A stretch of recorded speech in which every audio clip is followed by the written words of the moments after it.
কিয়ামতের মাঠে মানুষের সবচেয়ে বেশি যে ইবাদতটা কাজে দিবে সেটা হচ্ছে দান।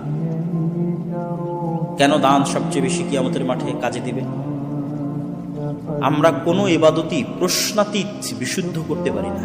মানুষের পক্ষে নির্ভুল কোনো কিছু করা খুবই কঠিন, মানুষ পারে না। আমি গ্যারেন্টিতে বলতে পারবো না যে আমার 2 রাকাত সালাতও আমি নির্ভুল আদায় করেছি।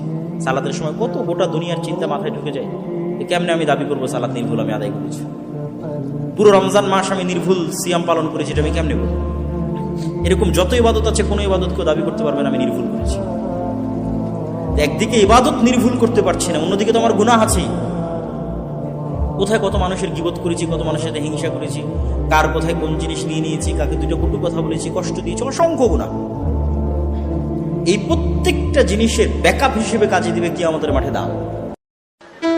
আল্লাহ ওই বান্দাকে খুব বেশি পছন্দ করে, সে যখন কিছু খায়, খাওয়া শেষে সে পড়ে আলহামদুলিল্লাহ। সে যখন কিছু পান করে, পান করার পরে সে পড়ে আলহামদুলিল্লাহ।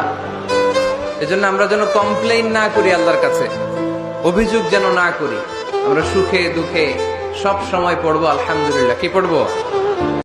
সবসময় চিন্তা করবো আমাকে আল্লাহ কি দিয়েছেন, এটা চিন্তা করবো না আমাকে আল্লাহ কি দেন না।